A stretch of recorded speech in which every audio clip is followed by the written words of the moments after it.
Ladies and gentlemen, please take your seats. You know, when you're on a mission from God, your focus tends to become pretty singular.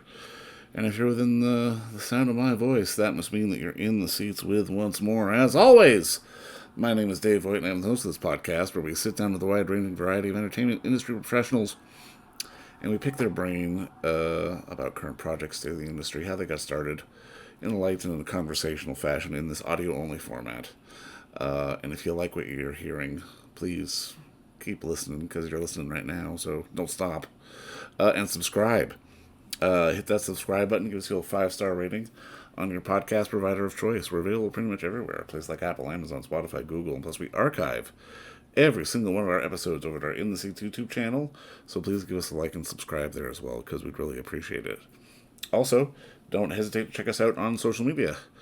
We're on the Facebook, the Twitter, the X, the Letterboxd, the TikTok, the Threads, the Instagram. There's too many. There's just too many. But we're there. And we're there at In the Seats for all sorts of fun updates. And finally, and I do dare say most importantly, please pay us a visit over at In the Seats, intheseats.ca for all the latest and greatest from the world of film, television, basically the movie unit at large. Because guess what? If we live to watch it and read about it and talk about it, we love it all that much more when you come by and read about it and listen about it. So please do us that ultimate kindness. Come on by and pay us a visit. You won't regret it. You know, it's nice when things are nice. And on this episode, we've got something real nice. It is in theaters tomorrow or now, depending on when you're listening to it. The film's called Holy Days, and it's from writer-director Nat Boltt. And it's takes us to New Zealand. It's the story of a lost boy in search of heaven, because it's where his mum is. And these three fantastic odd nuns and a car powered by God and a little bit of stolen money is going to help them all in their task and figuring out what they need to do. It's a road trip like you've never seen before. It's funny. It's almost tragic.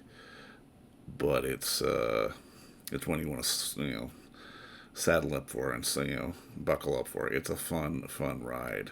It is starring the dynamic trio as our nuns, one and only Jackie Weaver, Miriam, Margolyes, and Judy Davis.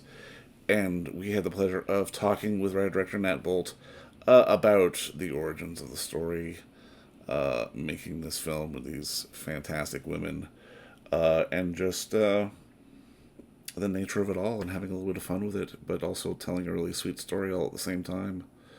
Like I said, it's in theaters now. Check out Holy Days, but first enjoy our talk with writer-director Nat Boltt, because she's an absolute charmer, and so is this film. So we will talk to you soon. Bye.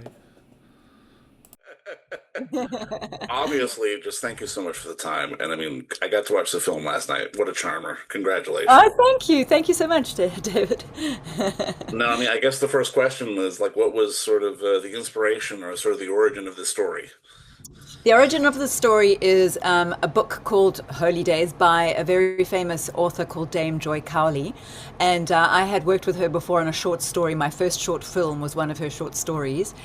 She's absolutely adored in New Zealand, but she's kind of known as the Elvis Presley of the children's book and young adult book writers in the States. So it was a big honor for her to say, okay, you can make your first feature from Holy Days, one of my novels. And when someone of that stature says go, you kind of go, okay. So I took it on. Well, I love it. And I mean, just reading the premise, I mean, I'll admit, admittedly, when I read the premise initially, I almost thought you were doing a Blues Brothers twist with three nuns on a mission from God almost. Totally. Yeah, you're right. Because, the book is much more gentle. And I said, look, if I'm going to take on three nuns on a road trip, I'm going to make it Blues Brothers. So you're totally right. And so as I adapted it for the screen, it just became more and more comedic and more physical comedy. And of course, they were going to do something wild in that car. And so, yeah, you're totally right. It's much more of a journey and adventure story than it is a heavy drama. No, I know the joke is 90% casting, but I mean, obviously, you got an all-star crew in that car. Talk me through finding your nuns. My nuns. Well, as I was writing it, I always wanted Miriam Margolyes. And, it was my first feature, and I started this years and years ago, and I kind of went, how am I ever going to how do you get past the gatekeepers? But I got all this support because people really loved the story, and we did a million rewrites of the script, or at least I did a million rewrites of the script. And at some point we were like, the script is good, somebody's gonna like this, and they got it through to Miriam.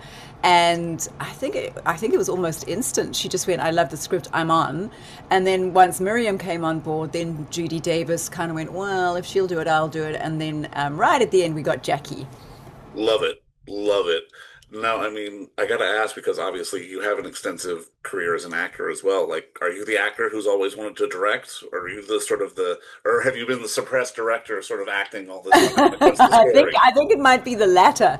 Yeah, I mean, I was always a frustrated actor, kind of going like, there's more that my brain needs to do more. But Right. actually, to be honest, I was always a writer first. That was first and foremost what I did a lot of.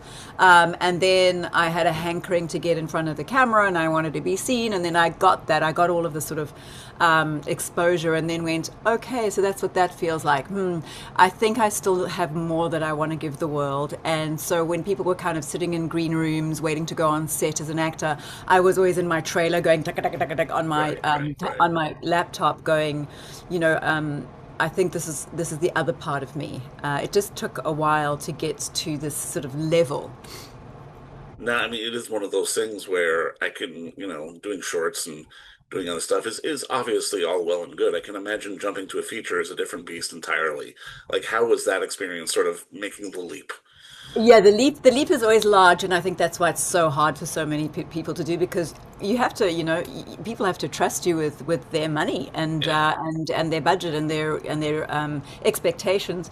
But I was lucky in that I had made a number of the short things, music videos, web series, short films, and then I got on Riverdale, and then I expressed my passion for directing, and luckily I got onto the Warner Brothers Directors Program, which Oh, is like, love it.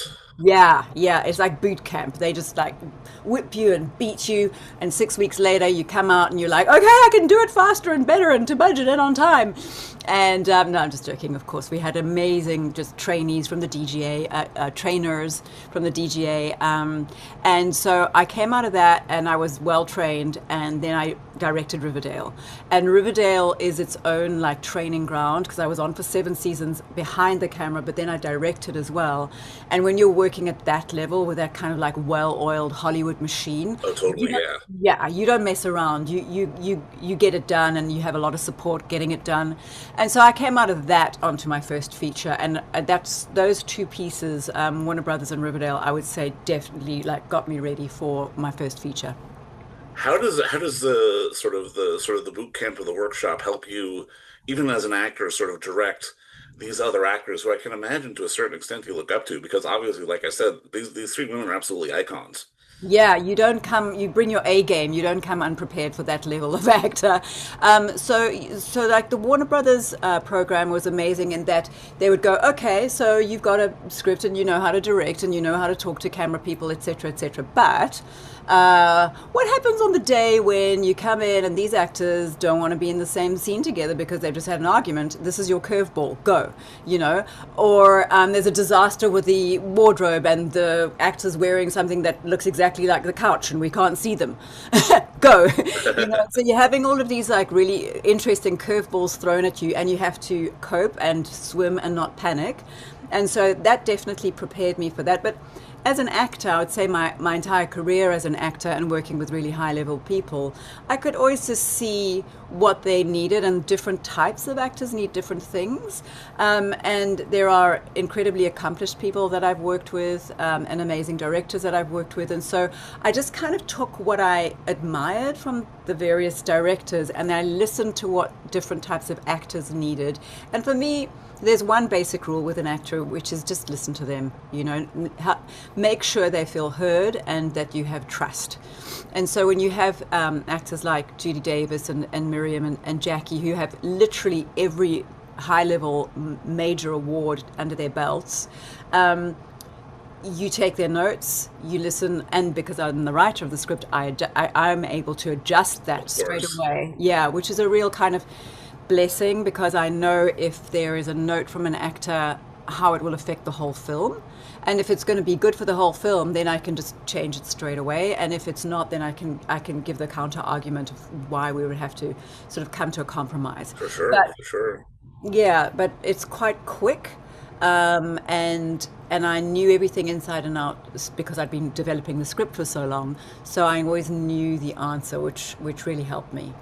How do you think sort of the road trip nature of the film kind of helped you, especially given this is your first one? Because I can imagine there was a bit of a sense of we're all in this together kind of vibe, rather than sort of going home from a soundstage every night. Yeah, well, we did kind of do a lot of the road trip stuff on the volume with LED walls, and uh, so that was inside the car. We managed to get a lot done. Right. Some days, I mean, it was crazy. We would be shooting something like 12 pages in a day, Wow. like Yeah. crazy That's a indie lot, yeah. schedule. Yeah, but at least the actors are then kind of, they're safe, they're sitting, all they need to do is just go, okay, and now this script, this scene, and this scene, and this scene. But I mean, in terms of this, we're all in it together. It absolutely was that, because I think, in a Little Miss Sunshine kind of way, which is one of my favorite films, you have these high-level veteran actors coming in, and then you have a newbie kid who's 9, Yeah. Yeah. you know, and I think, like in the book and like in the story, they become like sort of surrogate grandparents to this little boy Yeah. who is doing the best that he can, but he's 9, and he's, as it happened, it was New Zealand in the middle of summer, and he's in, full Antarctic wear, because he's in his anorak, and he was just really hot a lot, and you have to have a really long focus for your whole day for Yeah. 5 weeks. And so I think they kind of they created a bit of a like a net for him to Oh, feel that's nice. supported, Yeah. and that brought them together as well. I love, So, I love that. and I must just say, we had the blessing of Maori elders in New Zealand to reference not only their mountain, but also culturally be completely aware of every character of a Maori background in New Zealand. And part of that was, whenever we went to a new location, we would do something called a karakia, and that would bless the location. And I've got to say that just that kind of process and the cultural guidance in New Zealand just brings this real kind of grounded, respectful energy onto set. So egos kind of get dissipated, and people just get on with it, wanting to make the best film or the best scene that day in that environment. Well, and I mean that kind of dovetails into my next question, because I mean I did enjoy the fact that you were bringing in Maori culture and sort of acknowledging a lot of these elements, Yeah. but it never felt sort of overt, or it never felt kind of preachy. How important was it for you to sort of acknowledge it, but sort of, I don't want to say keep it in the background, but not sort of overplay it, is maybe the best way to put it. Yeah, I mean that was absolutely all guided by our Maori producers, and of course it was a long process during the scripting development, where every one of those decisions was guided by the Maori producers, and so I think it was woven into a story that was already adapted from the book, and I wanted to make sure that there was integrity, but also that the film was structured in a way that kept the audience interested, and X amount of drama, X amount of comedy, X amount of integration into the environment, and the beliefs, and just the sort of the rich tapestry of the film. So yeah, it was all part of, I would say, quite an intricate development process. And then by the time you hit camera, you're good to go. Now, I've got to ask, because obviously wanting to do your first feature, and then now in the past tense, having done your first feature, I can imagine you're a very different person in terms as not just as a person, but as an artist, as a creator, the whole 9 yards. What is the one kind of pull away that you had from having lived through the experience now? What did you learn that maybe you wish you knew at the beginning of the whole process? Oh, good question. I think what I have learned is patience. Beneath my pink streaks, there's a lot of grey, and you being adaptable is really, really essential, because the curveballs come at every stage, and you kind of go, "Huh, okay, today we have to solve this thing." And so you can never really give up, because I think part of it is you realize once you've gotten a certain amount of way down the road, you can't turn back. Yeah. That's the big thing. So if you're going to commit yourself to doing a feature film, you got to know it's going to take years, and there's going to be times where you're just going, "What have I gotten myself into?" And then you get to the point where I'm at now, where I get to speak to people like you and just be, delighted by the fact that people are enjoying it, and that it's brought something interesting and hopefully inspiring to the world, or something heartwarming, at the very least entertaining. So yeah, my big takeaway is just, go for it's the long game, and develop your stamina, and know that each day will bring something, and you just got to get through it. Well, and I mean, it's that understanding too of the reality that, especially, to make a feature film, it takes a village. You can't do it Yeah. on your own. You need to sort of lead the team and push that boulder up the hill. And I mean, it's one of those things that never quite gets the recognition that at least I think it deserves. Yeah, and this one's a co-production, so it's many villages from from Exactly. Yeah. different countries and different time zones, and that's even more complicated. And like you say, sometimes you don't get the recognition because you don't have the massive blockbuster budgets and Right. rollout and all of that. But I think with social media and podcasts and all of the things we're doing now, and the fact that people are really desperate for community and to like bond again, go back to cinemas again, have like a real sort of real human experience, especially in the face of all the drama and conflict Oh and yeah. stress that's going on in the world. I feel like if we all band together and go, this is actually what we want to do today, and this is actually what we believe human beings are about, then hopefully a film like Holy Days will just bubble to the surface and have a really long life. Well, pun intended, but amen to that, because you're absolutely right. And I mean, it's one of those things where it's nice to see something nice. And I mean, just to start putting a bow on this, I'm kind of curious. It's a silly question, but it's one I always like to ask. Was there a movie or a moment in your life that the light bulb went off and you said, okay, I want to get into this business. I want to do that.